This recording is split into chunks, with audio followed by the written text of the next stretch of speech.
watu wameumizwa na mapenzi mpaka wamefika kiwango cha kutokuiamini mioyo yao wenyewe. Hii ni utake ushtake. Kwenye pilau la Christmas, mimi hapo kwenu nipo.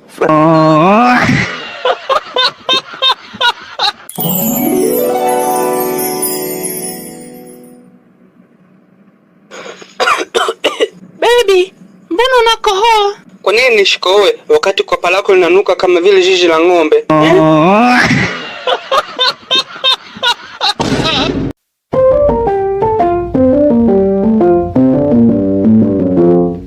Mbona umenikatalia bushwa shee? Harufu kama mdomo baba.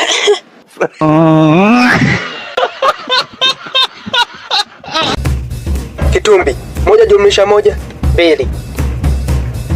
Na 1 ongeza 1. 1 kuongeza 1. Ni 11.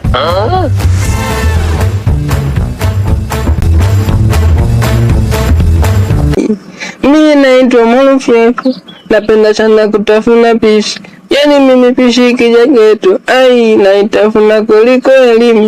Mie Molofyefu, Mr. Mapisi, mie Molofyefu, Mr. Mapisi, ai napenda kutafuna pishi mie, nazichapa, ai nazichapa pishi mie, nazichapa, na hizi ndevu mbili zangu zinanipa blandi.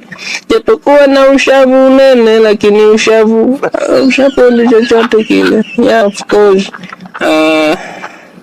Kwa hiyo kisha shikukuwa mnipigie shimu yani, shimu ajiiti kabisa yani. Shasha, hata mshikupiga shimu, mimi kwenye hii shikukuwa hapo kwenu nipo. Aishe, shimu jiite bwana, mnanichukuliaje mimi? Mie nipo hapo kwenu.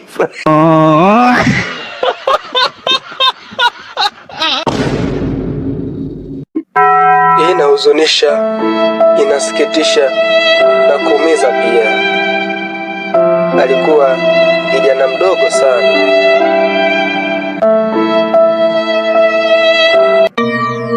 Historia ya marehemu.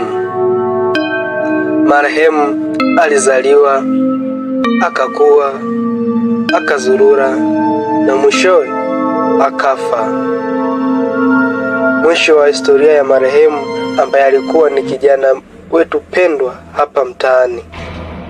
Asanteni sana. Aisha, historia fupi kama vile kimba changu. Wewe, hebu acha tabia mbaya. Unaongeaje hivyo? Na bado tupo makaburini hapa. Aisha, historia fupi sana hii. Kwani wewe yako ni ndefu? Kama sio sawa tu na hii. No, mimi yangu itakuwa ndefu na ni tofauti kabisa na hii.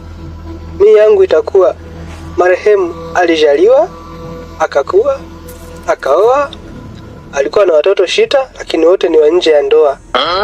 Mali unajitaka au jitaka? Kumbe naongea na mke wangu.